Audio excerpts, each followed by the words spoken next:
जी विवर प्रदेश में आज एक नई वीडियो के साथ आपके साथ हाजिर हूँ। आज मैं आपको लैम्प बनाना सिखाऊंगा। सादा लैम्प। सादा लैम्प से मुराद ये है कि बाज़ लैम्प की को बनाने की भी बेशुमार तरीक़ों से बनाया जा सकता है। कढ़ाई लैम्प होता है और भुना हुआ लैम्प हो सकता है। इसी तरह आप कह सकते हैं कि लैम्प जो है वो शोरबे वाला लैम्प सब्ज़ी के साथ, आलू के साथ और बेशुमार बनाने की इकसाम है। लेकिन अब जो खाना बनाने वाले हैं वो जानते हैं, आप मुख्तलिफ तरीक़ों से गोश्त को बना सकते हैं। लेकिन आज मैं आपके सामने बिल्कुल सादा लैम्प, जिसे एक सालन कह सकते हैं, शोरबे वाला तो नहीं होगा, हाफ शोरबा होगा और हाफ भुना हुआ, और वो हल्की सी तरी उसके अंदर होगी। उसके लिए हमें, चूँकि मैं लैम्प जो है वो एक पूरा बकरा जो है लैम्प कटवा लेता हूँ बुचर से, तो उसको फिर मैं पूरे बकरे के मीट को मैं मिक्स कर लेता हूँ। चूँकि मैं मिक्स लैम्प पकाना पसंद करता हूँ, चूँकि उसके अंदर गोल बोटी भी आ जाती है, उसके अंदर हड्डी वाली भी आ जाती है, उसके अंदर चाँप भी आ जाती हैं, तो उससे सालन का जायका अच्छा बन जाता है। अगर आप किसी एक हिस्से का गोश्त जानवर का बाज़ लोग पकाते हैं, ठीक है, वो भी है, लेकिन वो एक सही तरह सालन अपना जायका नहीं पैदा करता। हड्डी, मिक, ये चीज़ें सारी जब पकती हैं तो इनके निचोड़ से फिर सालन के अंदर एक जायका पैदा होता है। मेरे पास 1 kg मिक्स लैम्प है और उनके लिए मुझे जिन अशिया की ज़रूरत होगी, 2 बड़े प्याज, ताज़े टमाटर, अदरक, लहसुन और इसी तरह ये जो मसाला जाते हैं जिनके अंदर पिसा हुआ धनिया, तकरीबन एक चाय का चम्मच मैंने लिया, चूँकि 1 kg है। गोश्त की जितनी गोश्त की मिकदार होगी उस हिसाब से आप मसालों को यूज़ कर सकते हैं। इसी तरह आधा चम्मच मैंने ली है हल्दी। हल्दी बहुत ही मुफीद चीज़ है, और ये हल्दी के मतलब तो अगर आप इसकी डिटेल में, उसकी डेप्थ में जाएं, तो हल्दी एक बसाते खुद एक बहुत बड़ी जो है दुआ है। यानी कि जिस्म के अंदर किसी किस्म का भी वम हो तो हल्दी उसका काम करती है। अंदरूनी चोटों को ये जो है वो आराम देती है। तो हल्दी के तो बेशुमार फ़ायदे हैं। अब मैं इस डिटेल में नहीं जाना चाहता, लेकिन मुख्तसर बता देता हूँ। मिर्च, सुरख कुटी मिर्च आधा मैंने लिया है, खाने वाला चम्मच नहीं, चाय वाला चम्मच। इसी तरह पीसी हुई लाल मिर्च आधा चाय वाला चम्मच। इसी तरह आधा चम्मच मैंने लिया है ज़ीरा, 1 पीस ब्लैक इलायची और एक चंद जो है वो ब्लैक पेपर के दाने। ये जो आप दरमियान में देख रहे हो कि छोटे दाने, ये है कलवंजी। कलवंजी के मतलब भी बेशुमार हुक्मा जो हिकमत को जानते हैं, इसके मतलब वो ये कहते हैं कि ये ऐसा बीज है कि वो जिस्म की हर बीमारी के लिए ये बहुत मुफीद है। बात तो कहते हैं कि मौत के अलावा हर बीमारी का इसके अंदर इलाज पाया जाता है, और इसका इस्तेमाल किसी जायके के लिए नहीं है, सिर्फ इस चीज़ को मद्देनज़र रखते हुए कि ये चूँकि तमाम बीमारियों का इलाज है, और सालन में चंद दाने डालने से कोई हर्ज नहीं। इंसान को बाज़ दफ़ा नहीं पता था कि मेरे जिस्म के अंदर कौन सी बीमारियां जन्म ले रही हैं, या क्या मेरी जिस्म के अंदर, हर इंसान को कुछ नहीं, बीमारी जब बाहर निकलती है तो फिर पता चलता है। तो इसलिए अगर यह हर बीमारी का इलाज कलवंजी की तरह पाया जाता है, तो मैं समझता हूँ कि जितने भी खाना पकाने वाले हैं उनको इस बात का ख्याल रखना चाहिए कि चंद दाने जो हैं वो पकाते वक्त डाल दें, ज़्यादा नहीं, चूँकि ज़्यादा डालने से सालन कड़वा हो जाएगा। इसी तरह नमक और मिर्च हस्बे जायका। सुर्ख मिर्च से ज़रा एहतियात ही करनी चाहिए। सुर्ख मिर्च के मतलब डॉक्टर भी कहते हैं कि ये जिगर का अल्सर पैदा करती है। चूँकि हमें एशियन लोगों को इसके बगैर सालन का मज़ा नहीं आता, तो कोशिश ये किया करें कि इसकी मिकदार कम करके सब्ज़ मिर्च भी डालें। सब्ज़ मिर्च भी मैं डालूँगा, और वो इस टाइम मेरे पास नहीं, वो भी दिखा देता हूँ। तो ये खुशक मसाला जात। इसी के साथ दही भी रखी हुई है, ताज़ी फ्रेश दही। दही के मतलब मैं पहले भी खानों में बता चुका हूँ कि मैं हर खाने के अंदर, इवन जब पुलाव भी तैयार करता हूँ उसके अंदर भी दही डालता हूँ। दही का इस्तेमाल इंतहाई मुफीद है सालन के अंदर। इसी तरह मैंने ये जो ऑयल है ये मैं यूज़ करता हूँ वेजी ऑयल। सनफ्लावर भी यूज़ कर सकते हैं लेकिन वेजी ऑयल बहुत अच्छा है। और अब मैं ये सारी अशिया काट के, तो चूँकि गोश्त जो है वो फ्रीज़ हुआ हुआ गोश्त है इसलिए उसको कुछ देर में कुकर में रखूँगा और सारी चीज़ें इकट्ठी डाल दूँगा। सब कुछ जो देख रहे हैं उसके अंदर मसाला जार भी डाल दूँगा, गोश्त भूनते वक्त पकाते वक्त प्याज डाल दूँगा, टमाटर डाल दूँगा, अदरक लहसुन। ऑयल नहीं डालूँगा, दही भी डाल दूँगा। ऑयल उस वक्त डाला जाएगा जब मैं गोश्त भूनने लगूँगा। जी व्यूअर्स, अब मैं इसकी तैयारी करता हूँ। जी व्यूअर्स, अब मैं इसके अंदर मीट में रख दिया है कुकर के अंदर। अब ये जो मैंने काटी थी चीज़ें, सबसे पहले इसके अंदर 3 जो मैंने टमाटर काटे हैं वो डाल देता हूँ, देख रहे होंगे। उसके बाद ये जो प्याज काटे हुए हैं ये भी कोशिश किया करें कि छोटे कटें ताकि प्याज जो है वो बाद में फिर बड़ी शक्ल में रहता है तो गलता नहीं है। इसी तरह ये कुटा हुआ अदरक और लहसुन ताज़ा, और ये जो ग्रीन चिली है, ये ग्रीन जो मिर्च है ये हम बाद में डालेंगे बिल्कुल जब सालन भूनेंगे। अब ये जो मैंने मसालों का जिक्र किया था ये सारे इकट्ठे डाल दें अभी जी, इस तरह। ये मैंने दही का भी जिक्र किया था, चूँकि 1 kg लैम है इसलिए ये जो बड़े खाने वाले चम्मच हैं ये 2 डाल दें, ज़्यादा नहीं 2 डाल दें। बाद ज़्यादा भी दही का तो कोई अर्थ नहीं, लेकिन 2 एनफ है, फिर पानी ज़्यादा सालन में जो है वो आ जाता है। अब मैं इसको हल्का सा मिक्स करके तो कुकर को बंद कर दूंगा जी। तो तेल अभी नहीं डाला, तेल मैं भूनते वक्त डालूंगा जब ये गोश्त भुना जाएगा।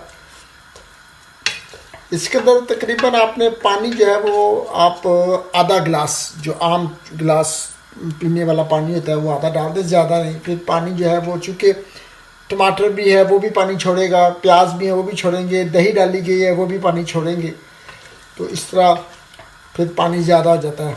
तो मैंने तकरीबन इसके अंदर ऑलरेडी आधा गिलास से थोड़ा सा कम पानी डाला था, तो मुझे लग रहा है कि पानी की रेशो जो कम है थोड़ा सा और डाल देता हूँ जी, ज़्यादा नहीं जी। अब मैं इसको बंद कर दूंगा, लेकिन एक दफ़ा आप मेक श्योर कर लें कि सारे मसाले जो जो चीज़ें थी वो डाल दी गई हैं। सिर्फ ये जो ऑयल है इसको जब हमने गोश्त भूनना है उस वक्त डाला जाएगा, और ये भी ज़्यादा नहीं डालते क्योंकि लैम के अंदर ऑलरेडी फैट होती है तो वो पिघल कर एक घी की शक्ल तैयार कर लेती है। मैं ज़्यादा से ज़्यादा भी डालूँगा तो 4 खाने वाले चम्मच, खाने वाले जो जिसे आम खाना खाया जाता है, पकाने वाले नहीं, खाने वाले। इसी तरह सब्ज़ मिर्च मैं 2 या 3 डालूँगा क्योंकि उससे सालन जो है वो तीखा हो जाता है। तो ये जो अदरक और लहसुन डाला गया है, अदरक और लहसुन की भी जो अगर आप इसकी अफादियत को देखें तो इंतहाई मुफीद चीज़ है। मैं समझता हूँ कि हमारे जो एशियन में कम बीमार लोग पाए जाते हैं उसकी बड़ी वजह ही यही है कि हम इस किस्म की चीज़ें यूज़ करते हैं जो बिल्कुल ताज़ी होती हैं। आजकल की न्यू जो टिप की टेक्नोलॉजी है, टिप यानी बायोलॉजी या डॉक्टर रिसर्च, उसके वो ये कह रहे हैं कि अगर आप रेगुलरली ताज़ा अदरक और लहसुन का इस्तेमाल रखें तो आपको डायबिटीज़ नहीं होगी, हार्ट की तकलीफ़ नहीं होगी। इसके अलावा जिल्द की बीमारियां जिसे ख़ारिश कह सकते हैं या बाज़ एलर्जी होती हैं वो नहीं होगी। तो देखिए ये लोग तो आज इस बात की तहकीक कर रहे हैं, और ये आज से कई 10 साल पहले लोग इन्हीं चीज़ों पे पलते आ रहे हैं, और हमारे पाकिस्तान इंडिया में तो ये चीज़ें बहुत ज़्यादा खाई जाती हैं और इस लिहाज से वो लोग ज़्यादा तंदुरुस्त दिखाई देते हैं। व्यूअर्स, अब मैंने कुकर बंद कर दिया है, तो ज़्यादा देर नहीं, जब कुकर की वो बेल की आवाज़ आनी शुरू हो जाए तो 2 या 3 मिनट उसके बाद चूल्हे को बंद कर दें और थोड़ी देर इसी तरह एक कुकर पड़ा रहे। जब इसके अंदर से स्टीम कम हो जाए तो फिर खोलें आराम से, तो उसके बाद आपको भुनना शुरू कर दें। तो इस तरह गोश्त जल्दी भी गल जाएगा। वैसे तो कुकर के अलावा भी पकाया जा सकता है, लेकिन मैंने पहले जिक्र किया है कि अगर गोश्त भी को आप फ्रेश लेके आए हैं अभी बूचर से, तो उसको फिर कुकर में गलाने की जरूरत नहीं। फिर जानवर की एज पे भी डिपेंड करता है। बाज़ दफ़ा आप बड़े जानवर का गोश्त ले आए हैं, है तो लैम है लेकिन बड़ा है, एज के लिहाज से बड़ा है, तो वो फिर कुकर के अलावा नहीं गलता। बात बिल्कुल यंग जानवर होता है तो उसको ज़रूरत नहीं कुकर के लिए। इसलिए गोश्त की क्वालिटी और जानवर की एज, और इसी तरह आप जिस बुचर से लेके आ रहे हैं वहाँ पे भी देखें गोश्त ज़्यादा रेड ना हो, लाइट सा गोश्त कलर हो और ताज़ा, देखने में भी ताज़ा लगे। तो जो गोश्त है, ख़ास स्पेशली गोश्त पकाते वक्त गोश्त की क्वालिटी का बहुत इम्पॉर्टेंट है। आप जितने मर्ज़ी मसाले डाल लें और गोश्त क्वालिटी में नहीं है तो गोश्त का कोई जायका नहीं पैदा होगा। मैं तो जब बुचर के पास जाता हूँ तो मैं बड़ी बहस करके उससे गोश्त लेता हूँ। मैं उससे कहता हूँ मुझे दिखाओ कौन सा जानवर है, कब लाए थे, उसकी डेट दिखाओ। सारी चीज़ें देखने के बाद मैं 4-5 जानवर पसंद करके उसमें से मैं कहता हूँ हाँ ये ठीक है, इसको काट दो और इसको सारे गोश्त को काट दो, पूरा का पूरा बकरा। और वहीं पे फिर मैं उसके घर ला के तो उसको 1-1 केजी के पैकेट बना के, किसी को 1.5 केजी हड्डी वाला कुछ कोशिश करता हूँ साइड पे रख लूँ, कभी पुलाव पकाना पड़ जाता है। तो इस तरह करके मैं पहले भी जिक्र कर चुका हूँ कि मिक्स गोश्त का सालन सबसे अच्छा पकता है। ये आप तजर्बा करके देख लें, पका कर देख लें और अपने कमेंट्स बताएं। जी व्यूअर्स, मैंने कुकर खोल दिया है और अब मैं इसको भूनने लगा हूँ। इसके लिए मैंने कहा था कि जो ऑयल है वो मैं भूनते वक्त डालूँगा, तो मुझे तो अंदाज़ा है कि 4 चम्मच कितना होना चाहिए, तो मैंने तकरीबन वो डाल दिया है। तो ज़्यादा भी ऑयल सालन में अच्छा नहीं लगता, बस पूरा पूरा होना चाहिए। बाज़ लोग बहुत तरी पसंद करते हैं, लेकिन क्योंकि ये जो ऑयल है, जो भी हो, ऑयल हो बटर हो, ये बहरहाल सेहत के लिए इतना मुफीद नहीं होता। क्योंकि हम लोग को आदत है सालन ज़रा तरी वाला हो, घी ऊपर तर रहा हो, तो ये बस हमारी एक ट्रेडिशन बन चुकी हुई है। अगर देखा जाए इनकी अफादियत तो कोई नहीं है, ये बस एक ना इसका कोई टेस्ट है। इसी तरह मैं बड़ा मुनासिब पूरा सा रखता हूँ। तो अब देख रहे हो कि अब इसको मैं भूनने लगा हूँ। जो ये अच्छी तरह जब भून जाएगा तो उसके बाद बिल्कुल जब तैयार होने में थोड़ा सा टाइम रह जाएगा, फिर मैं सब्ज़ मिर्च डालूँगा ताकि सब्ज़ मिर्च अपनी खुशबू के साथ सालन में रहे। सब्ज़ मिर्च को बाज़ लोग डाल के पका के भून लेते हैं और उसका कंप्लीटली उसकी खुशबू और जायका ख़त्म कर देते हैं।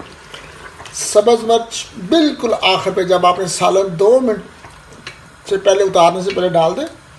और इसी तरह धनिया भी जब बिल्कुल सालन पक जाए, चूँकि धनिया मेरा अपने घर में लगा हुआ है, वो छोटा सा है, वो मैं काट के उसकी चंद शाखें तो वो डाल दूँगा।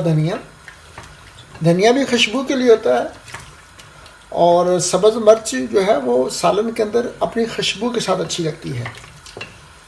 ये मैं भून रहा हूँ, तो जब अब तैयार हो जाएगा तो फिर मैं आपको दिखाऊंगा।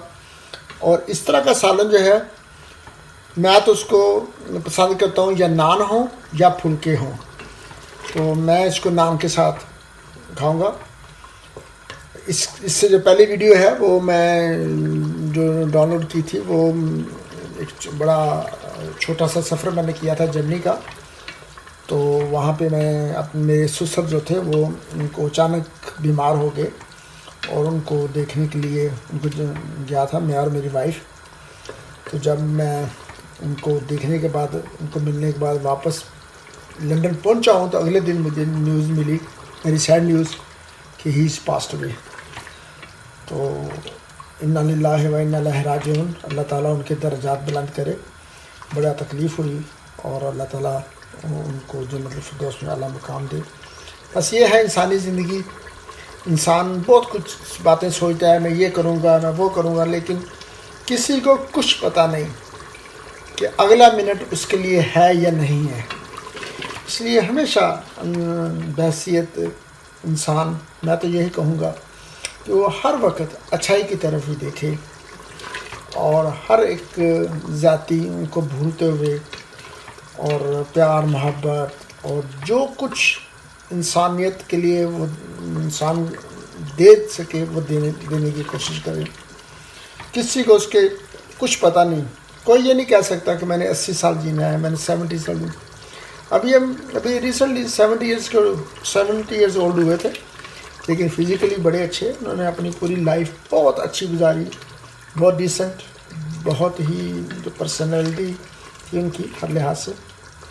लेकिन मौत का आगे कुछ नहीं, मौत जब आ जाती है तो मौत का फरिश्ता जब आ जाता है तो फिर ना इंसान की सेहत देखी जाती है ना कुछ। अल्लाह ताला गरीब की रहमत करे, उनके बच्चों को सब्र की तौफीक दे, हमें भी सब्र की तौफीक दे। तो उसके बाद दूसरी वीडियो में ये डाउनलोड कर रहा हूँ। ये बड़ी आप देख रहे होंगे, घूम रहा होगा, बड़ा मुनासिब सा उसके अंदर पानी है।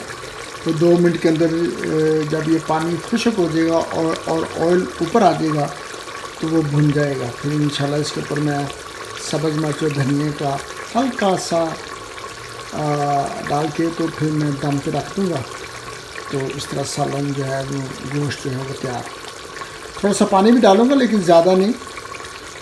और पानी मैं कोशिश करता हूँ वो पानी जो जिसके अंदर मैंने अदरक लहसुन कूटा होता है, उस जो दोरी होती है उसी के अंदर मैं पानी डाल देता हूँ। तो वो फिर उसके अंदर जो लहसुन अदरक लगा होता है उसकी खुशबू के साथ पानी डालता हूँ। वो फिर खाने में एक ताज़े लहसुन की और अदरक की भी खुशबू हल्की हल्की आती है, अच्छा लगता है। बस ये तकरीबन तैयार है, थोड़ा सा और 1 आधा मिनट लेगा।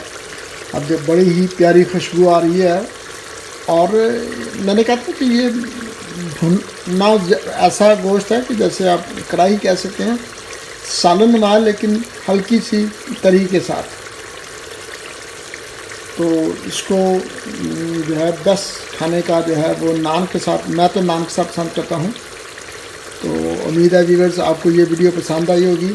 आप भी इस तरह का घर में सालन बनाएं और अपने कमेंट्स से शेयर करें कैसा बना। और उम्मीद है कि आपको ये वीडियो पसंद आई होगी। और अपने कमेंट्स जब तक आप नहीं देंगे मुझे अपनी चैनल के मतलब नहीं पता चल सकता कि मैं किस पोजीशन पे खड़ा हूँ। उम्मीद है व्यूअर्स आप मेरे चैनल को लाइक करेंगे, मेरे चैनल को सब्सक्राइब करेंगे और वीडियो के ऊपर अपने कमेंट्स भी शेयर करेंगे ताकि मज़ीद अच्छी वीडियो आपके साथ में शेयर कर सकूँ। मैंने पहले भी जिक्र किया था कि मैं सिर्फ खानों की नहीं, मुख्तलिफ जो मुझे चीज़ अच्छी दिखाई देगी वो मैं आपके साथ शेयर करूँगा। अभी मैंने एक छोटा सा विज़िट किया जर्मनी का, वो आपके साथ मैंने शेयर किया। अब मैं आज चूँकि घर पे मैं और मेरी एक बेटी और बेटा है, बीवी मेरी और एक मेरी बेटी जर्मनी में गई हुई हैं अपने वालिद की वफ़ात की, क्योंकि उनके वालिद की वफ़ात हो गई थी मेरे ससुर की।